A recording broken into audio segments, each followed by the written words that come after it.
खबर में आगे बढ़ते हैं। जल्द 2022 चुनाव की तैयारी शुरू करेगी सपा। सदस्यता अभियान चलाएगी समाजवादी पार्टी और प्रदेश व्यापी अभियान चलाएगी समाजवादी पार्टी। सोशल डिस्टेंसिंग के साथ जिलों का दौरा करेंगे अखिलेश यादव। कोरोना और उसके बाद जमीनी हालातों से रूबरू होंगे। कार्यकर्ताओं में नई ऊर्जा का संचार को लेकर तैयारी होगी। तो प्रदेश व्यापी अभियान भी चलाएगी समाजवादी पार्टी। सोशल डिस्टेंसिंग के साथ जिलों का दौरा करेंगे अखिलेश यादव। तो कोरोना और उसके बाद जमीनी हालात से रूबरू होंगे, क्योंकि बहुत कुछ समीकरण बदलेंगे। अब तो लोगों की जो सबसे बड़ी जरूरतें हैं वो बदलेंगी, लोगों के चाहते बदलेंगे और ऐसे में जल्द 2022 की तैयारी शुरू होगी। समाजवादी पार्टी जल्द ही शुरुआत कर देगी। आपको बता दें, सदस्यता अभियान चलाएगी समाजवादी पार्टी। कौन किससे खुश और किससे नाराज, ये देखना होगा। 2022 की तैयारी शुरू हो जाएगी। 2022 में उत्तर प्रदेश के अंदर विधानसभा के चुनाव होने हैं और ऐसे में उत्तर प्रदेश की सरकार के लिए होने वाले इन चुनावों में किस तरह से किसका पल्ला भारी रहेगा, इन सारी चीजों की जुगत अभी से शुरू होगी। 2020 से शुरू हो जाएगी। अभी इस पूरे अगर सिनेरियो को देखें, लगभग 2 साल हैं इस सरकार, मौजूदा सरकार की, और ऐसे में अभी से कमर कसने को तैयार है समाजवादी पार्टी। जल्द 2022 के चुनाव की तैयारी भी शुरू कर देगी। प्रदेश व्यापी अभियान भी चलाएगी समाजवादी पार्टी। सोशल डिस्टेंसिंग के साथ जिलों का दौरा करेंगे अखिलेश।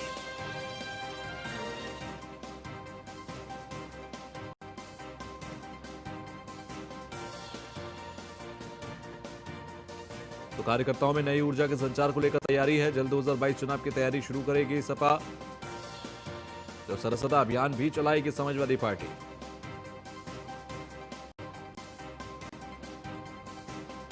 प्रदेश व्यापी अभियान समाजवादी पार्टी का होगा, जिसमें सदस्यता अभियान होगा।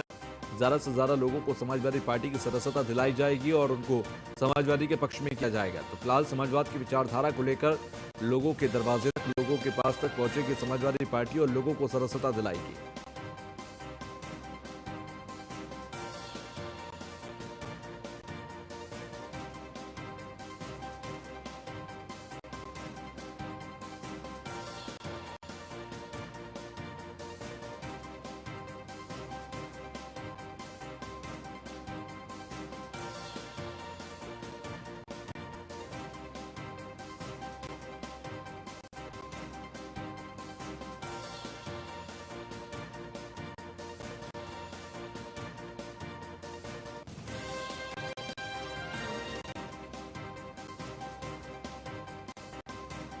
एग्जीक्यूटिव एडिटर अवनीश विद्यार्थी हमारे साथ जुड़ गए हैं। अवनीश जी, सोशल डिस्टेंसिंग के साथ ही सही अखिलेश यादव दौरा करेंगे, समाजवादी पार्टी एक का पूरा अभियान चलाएगी और 2022 की तैयारी करेगी।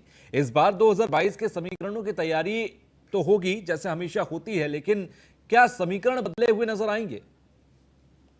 देखिए, सबसे बड़ी बात इस बात को लेकर के है कि ये आरोप सत्ता पक्ष की ओर से भी लगातार लगता रहा और तमाम जगहों पर ये बात देखने में आई। विपक्ष उस तरीके से मुखर रूप में सामने नहीं आ पाया। तमाम सारे विपक्ष के नेता जरूर कोशिश करते रहे। कोरोना संकट के दौर में अलग अलग इलाकों में लोगों की मदद करते जरूर दिखाई पड़े, लेकिन समग्र प्रयास कहीं नहीं दिखाई पड़ा। शायद ये बात विपक्षी नेताओं को भी समझ में आई और अब जब बड़ी संख्या में श्रमिक, कामगार, तमाम सारे लोग अब उत्तर प्रदेश लौट आए हैं, एक माहौल जो बनाने की कोशिश है सत्ता के खिलाफ और साथ साथ तमाम आवश्यकताएं, बेरोजगारी, जो अर्थव्यवस्था के अलग अलग मापदंड है, तो तमाम मापदंडों पर सरकार को घेरने की कोशिश समाजवादी पार्टी करेगी। और इसीलिए अखिलेश यादव के एक दौरे की व्यापक रूपरेखा जो है पार्टी ने तैयार की है और सोशल डिस्टेंसिंग के साथ अखिलेश यादव प्रदेश के दूसरे अलग अलग हिस्सों में, बड़े बड़े शहरों में जाएंगे। वहां उनकी भेंट मुलाकात वरिष्ठ कार्यकर्ताओं से और प्रमुख कार्यकर्ताओं से जरूर होगी, लेकिन इस बहाने वो सरकार पर भी निशाना साधेंगे। खासतौर पर बुंदेलखंड, पूर्वांचल जैसे जो पिछड़े इलाके हैं, उन इलाकों में जाकर के उन श्रमिकों, उन कामगारों जो दूर दराज के इलाकों से वापस घर लौट करके आए हैं, उनकी दुखती रख पर शायद जो है राजनीति करने की कोशिश समाजवादी पार्टी की है और शायद इसीलिए समाजवादी पार्टी ने इस अभियान की रूपरेखा तैयार की है। जल्दी अखिलेश यादव जनता के बीच में दिखाई पड़ेंगे और इसको जो लोगों का गुस्सा है उसको अपने पक्ष में, समाजवादी पार्टी के पक्ष में भुनाने के लिए पार्टी एक सदस्यता अभियान भी शुरू करने जा रही है और उसमें पार्टी के तमाम सारे जिम्मेदार नेताओं को जिम्मेदारी दी गई है। कोई इस तरह के लोग जो बाहर से आए हैं या इस तरह के लोग जो पीड़ित हैं या पीड़ित समूहों से जुड़े हुए हैं, उनको पार्टी की बड़े पैमाने पर सदस्यता दिलाई जाए। जी ठीक है, चलिए, बहुत बहुत शुक्रिया हमसे जुड़ने के लिए और बातचीत करने के लिए। तो सीधे तौर पर समाजवादी पार्टी की सदस्यता अभियान होगा और इसको लेकर आगे चलेगी 2022 की तैयारी करने के लिए।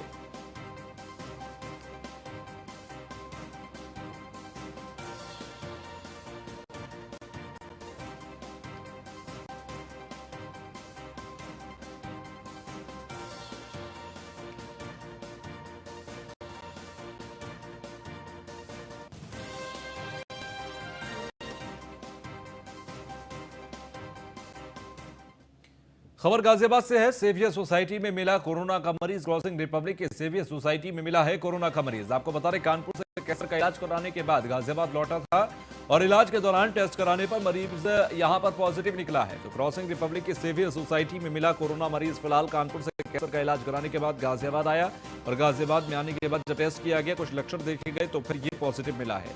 तो इलाज के दौरान टेस्ट कराने पर मरीज निकला पॉजिटिव। सेवियर सोसाइटी में कोरोना पॉजिटिव मरीज मिला है। तो गाजियाबाद का सेवियर सोसाइटी, जहां पर क्रॉसिंग रिपब्लिक के अंदर सेवियर सोसाइटी में कोरोना का पॉजिटिव मरीज मिला है। ये मरीज कानपुर से कैंसर का इलाज कराकर लौटा है और अभी गाजियाबाद के क्रॉसिंग रिपब्लिक के सेवियर सोसाइटी में रह रहा था। जैसे ही जानकारी मिली उसके बाद इसका टेस्ट किया गया और टेस्ट करने पर यह पॉजिटिव आया है। तो गाजियाबाद के सेवियर सोसाइटी का मामला, क्रॉसिंग रिपब्लिक के अंदर सेवियर सोसाइटी के अंदर ये कोरोना पॉजिटिव मरीज सामने आया है। संवाददाता अभिषेक त्यागी हमारे साथ जुड़ गए हैं। अभिषेक, कानपुर से लौटा एक मरीज जो कि कैंसर का इलाज करा के लौटा था, वो पॉजिटिव मिला है, क्या जानकारी इस विषय में? जी बिल्कुल, देखिए तुषार, मैं आपको बताना चाहूंगा गाजियाबाद के क्रॉसिंग रिपब्लिक की सेवियर सोसाइटी का यह मामला है, जहां कानपुर से एक व्यक्ति गाजियाबाद में कैंसर का इलाज कराने आए थे। जहां उनका जब टेस्ट हुआ तो उसमें जो उनकी रिपोर्ट है वो पॉजिटिव पाई गई। उसके बाद उनके कोरोना की पॉजिटिव रिपोर्ट आई है, तो कोरोना की पुष्टि हुई है। जी, लेकिन और साथ ही साथ देखा जाए अभी उसके आसपास, क्योंकि यहाँ पर कैंसर का इलाज कराकर लौटे थे, इसके साथ ही साथ उनके परिजनों को भी क्या इस वक्त क्वारंटाइन किया गया है? इसके अलावा उनका टेस्ट वगैरह किया गया? कुछ जानकारी उनके विषय में? जी बिल्कुल, मैं आपको बताना चाहूंगा, जो उनके परिवार हैं, परिवार में उनके 7 लोग और हैं जो उनके साथ फ्लैट में रह रहे थे। फिलहाल अभी उनका कोई टेस्ट नहीं हुआ है। जो मरीज है उनका ही टेस्ट हुआ है जो पॉजिटिव आया है। चलिए, और जो सोसाइटी जो सोसाइटी है उसे उसे क्या कहना है, सैनिटाइज कराने का व्यवस्था की जा रही है। फिलहाल अभी वो सोसाइटी में ही मौजूद है।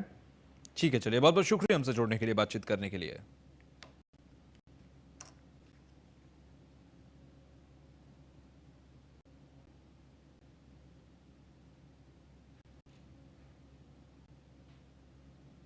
तो वहीं गौतम बुद्ध नगर में तेजी से बढ़ रहे कोरोना के मरीज। आज 6 नए लोगों की रिपोर्ट पॉजिटिव आई है। गौतम बुद्ध नगर में अब तक 330 लोगों में संक्रमण देखा गया। 5 मरीजों की कोरोना वायरस से अब तक मौत हुई है। ग्रेटर नोएडा के 3 मरीज, 2 मरीज नोएडा के हैं। दनकौर का भी एक मरीज कोरोना पॉजिटिव बताया गया है। फिलहाल आपको बता दें कि गौतम बुद्ध नगर में अब तक 330 लोगों में संक्रमण देखा गया है और 5 मरीजों की कोरोना वायरस से अब तक मौत हो गई है। तो गौतम बुद्ध नगर में तेजी से मामले सामने आ रहे हैं। 3 मरीज, 2 मरीज नोएडा के ही हैं। तो ग्रेटर नोएडा के 3 मरीज और 2 मरीज नोएडा के। दनकौर का भी एक मरीज कोरोना पॉजिटिव।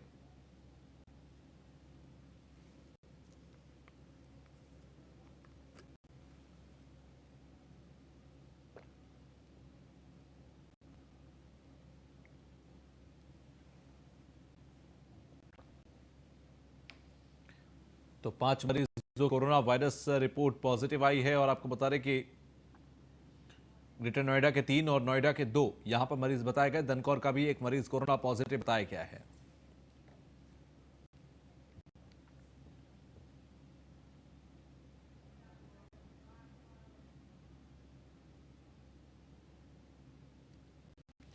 तो गौतम बुद्ध नगर में अब तक 330 लोगों में संक्रमण देखा गया। 5 मरीजों की कोरोना वायरस से अब तक मौत यहां पर हुई है। फिलहाल 330 का आंकड़ा यहां पर हो चुका है। ग्रेटर नोएडा के 3 मरीज, 2 मरीज नोएडा के। दनकौर का भी एक मरीज कोरोना पॉजिटिव पाया गया है हाल फिलहाल में।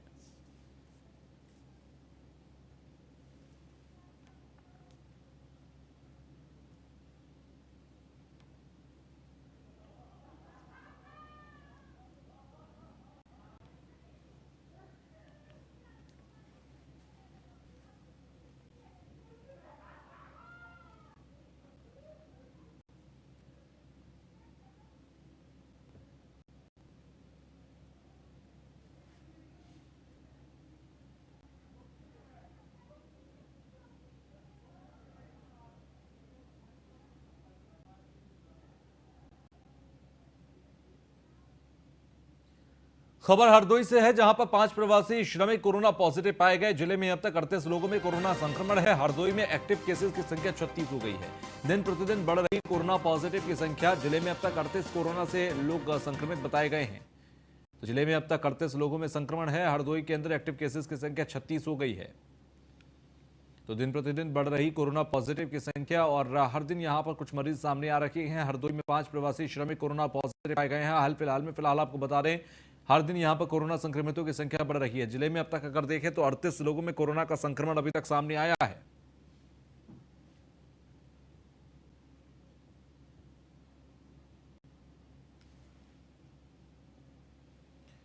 तो वहीं हमीरपुर में 4 लोगों की रिपोर्ट कोरोना पॉजिटिव आई। 28 संदिग्ध सैंपल्स में से 4 लोगों में निकला कोरोना। दूसरे राज्यों से घर पहुंचे हैं मरीज। लगातार मरीजों की संख्या बढ़ रही है। तो हमीरपुर में 4 लोगों की रिपोर्ट कोरोना पॉजिटिव आई है। 28 संदिग्ध सैंपल्स में से 4 लोगों को यहां पर कोरोना निकला है। दूसरे राज्यों से घर पहुंचे हैं मरीज।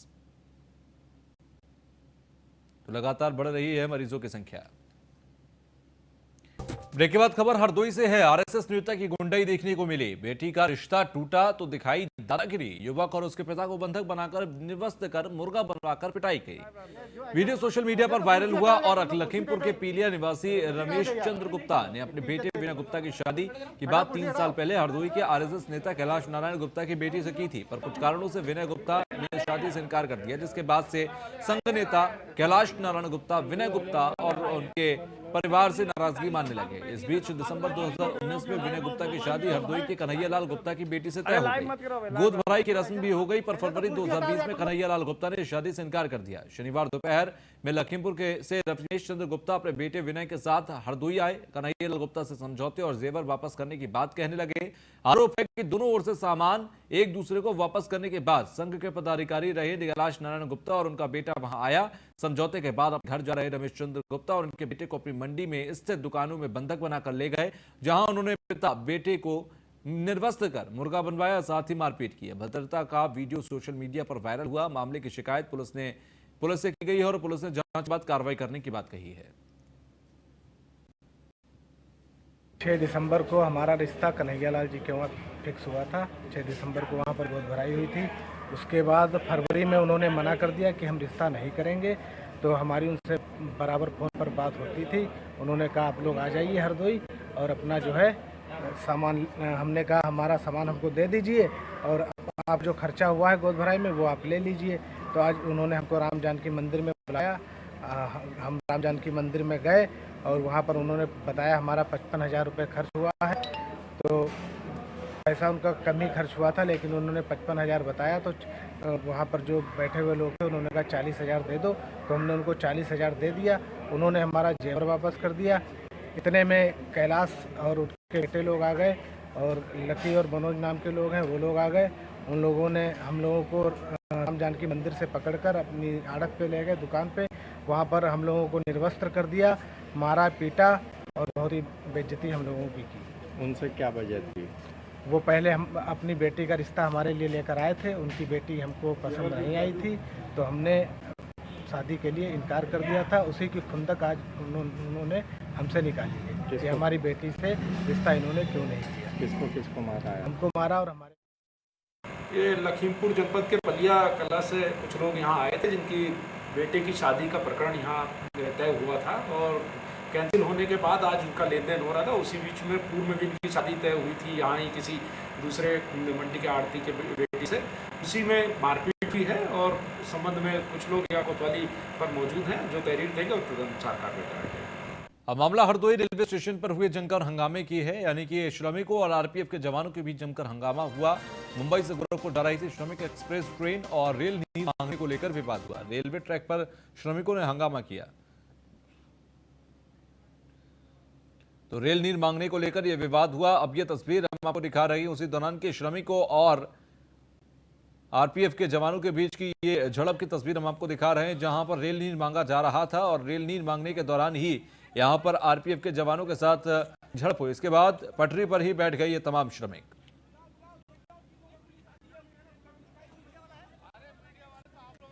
संवाददाता अभिनव द्विवेदी हमारे साथ जुड़ गए हैं। अभिनव, क्या कुछ वाक्य था उस दौरान का? ये एक श्रमिक एक्सप्रेस थी जो लखनऊ की तरफ जा रही थी, जिसमें कुछ कारणों हरदोई स्टेशन पर ट्रेन को रोका गया। हालांकि हरदोई इसका स्टॉपेज नहीं था इस ट्रेन का। श्रमिकों का आरोप है कि ट्रेन में उन्होंने ना खाना मिला ना पानी मिला।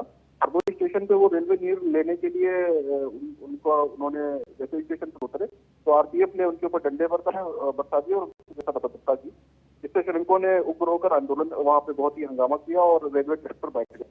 उन्होंने रेलवे ट्रैक जाम कर दिया। हालांकि थोड़ी देर बाद आरपीएफ के जो गाड़ी और जीआरपी आई है उन्होंने उनको समझा बुझाकर वापस रवाना किया है। काफी देर तक ये हंगामा चलता रहा। अभिनव, जिस बात का आपने जिक्र किया कि ट्रेन के अंदर ना तो खाना मिला ना पानी मिला, और आरपीएफ जब वो स्टेशन पर उतरे मांगे तो वहां पर उल्टा आरपीएफ ने उन्हें डांटा डपटा और डंडे बरसाए। इसके बाद भी क्या उनको सारी चीजें दी गई? खाना पीना जो वजह थी इस पूरी झड़प की, वो उनको दिया गया क्या? नहीं, पानी उनको नहीं दिया गया। जो जिस तरीके से अगर किसी ने 24 रुपए पानी ले पाया अगर स्टेशन पे तो उसने ले लिया। आरपीएफ के जो पुलिस वाले थे वो वीडियो जो वायरल हुए तो साफ साफ सुनाई पड़ रहा है। आरपीएफ उनसे कह रही है कि ट्रेन में ही आपके लिए पानी और खाने की व्यवस्था है, आप इस ट्रेन से नीचे नहीं उतरेंगे। ऐसा आरपीएफ के सिपाही जो है वो श्रमिकों से कहते हुए सुनाई पड़ रहे हैं, जिसमें श्रमिकों का ये कहना था कि उनको ट्रेन के अंदर ना ही कोई पानी मिला, वो लोग बाथरूम के पानी से जो पानी आता है उसको पीकर अपना काम चला रहे थे, जो गर्म पानी आता है। हरदोई स्टेशन पे ट्रेन रुकी तो उन्होंने सोचा कि वो यहाँ से पानी ले सकते हैं, लेकिन वहाँ पर आरपीएफ कर्मियों ने उनके साथ बदतमीजी की। वीडियो में साफ साफ नजर आ रहा है कि वो चोटी भी हुए हैं। ठीक है, चलिए, बहुत बहुत शुक्रिया हमसे जुड़ने के लिए, बातचीत करने के लिए। अब बदायूं से खबर है, दबंग ने शिकायतकर्ता को धुन डाला। आपको बता दें कि आपसी वसूलने के मामले में विवाद हुआ।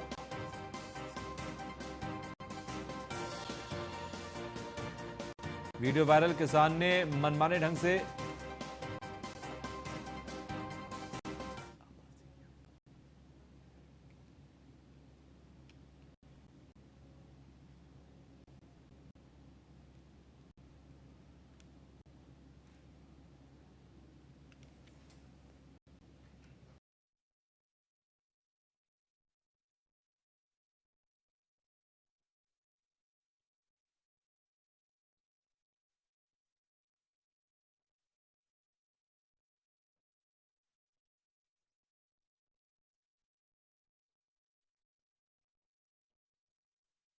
गैंग और पुलिस की मुठभेड़ आपस में हुई चित्रकूट के अंदर। फिलहाल आपको बता दें कि हनीफ गैंग के एक सदस्य को गोली भी लगी है। तो एक बदमाश को पुलिस ने मौके से पकड़ा है। फिलहाल आपको बता दें कि एक राइफल समेत अन्य कई सामान बरामद हुए हैं। तो मानिकपुर थाना क्षेत्र के सुलगड़ा जंगल का यह मामला बताया जा रहा है।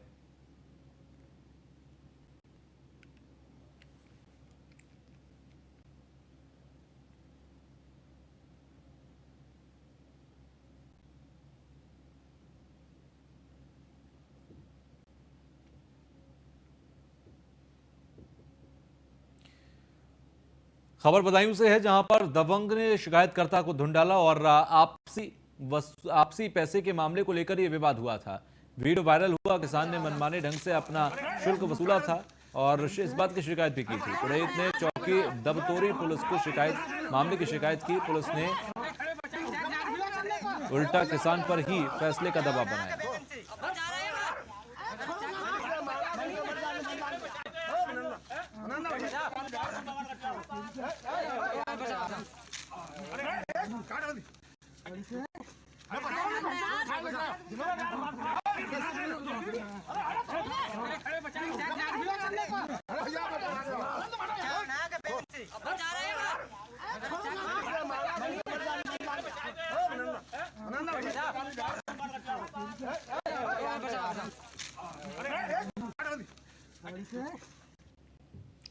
अब गोरखपुर से खबर, जहां पर गोरखपुर में बड़ा कोरोना का ग्राफ। गोरखपुर में कोरोना के 6 नए केस सामने आए। गोरखपुर में कोरोना मरीजों की संख्या हुई 38। मिली जानकारी के मुताबिक मोहद्दीपुर में एक युवक, गुलाही रेखा के अंदर 2, बांसगांव में के लालपुर के अंदर 1, साथ ही सरदार नगर के अंदर बेलवा बुजुर्ग में 1 और बड़हलगंज के अंदर रामपुर डेवरा गांव के अंदर 1, डुमरी टोला का 1 मामला सामने आया। गोरखपुर जिलाधिकारी ने सभी संबंधित क्षेत्रों को हॉटस्पॉट घोषित करते हुए तत्काल आवश्यक कदम उठाने के निर्देश दिए हैं।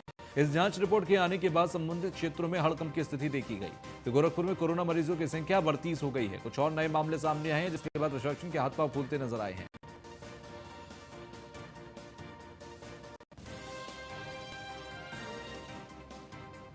आशीष शाही संवाददाता हमारे साथ जुड़ गए हैं। आशीष, गोरखपुर में कुछ नए मामले सामने आए हैं, जिसके साथ ये आंकड़ा 32 हो गया है। क्या स्थिति है, प्रशासन का क्या कहना है? जी बिल्कुल, मैं आपको बता दूं कि 24 घंटे के अंदर 6 नए कोरोना के मामले सामने आए हैं, जिसमें गोरखपुर टोटल जो है 38 मरीज हो चुके हैं। और सबसे बड़ी बात मैं आपको बता दूं कि इसमें से 3 की डेथ हो गई है और 3 डिस्चार्ज चुके हैं। तो मिला के कहा है कि जो कोरोना का संकट काफी तेजी से फैल रहा है। गोरखपुर प्रशासन में तब हड़कंप मच गया जब 6 लोग रिपोर्ट एक साथ पॉजिटिव आती, जिससे शहर के भी 2 लोग हैं इसमें। जी ठीक है, चलिए, बहुत बहुत शुक्रिया हमसे जुड़ने के लिए।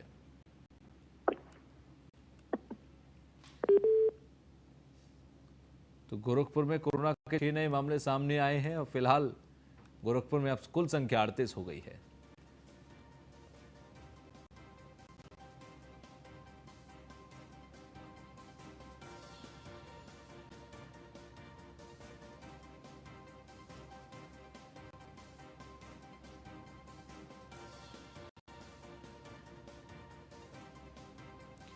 तो गोरख में कोरोना का ग्राफ बढ़ता नजर आया है। 38 मामले हो गए हैं, 6 नए केस सामने आए हैं।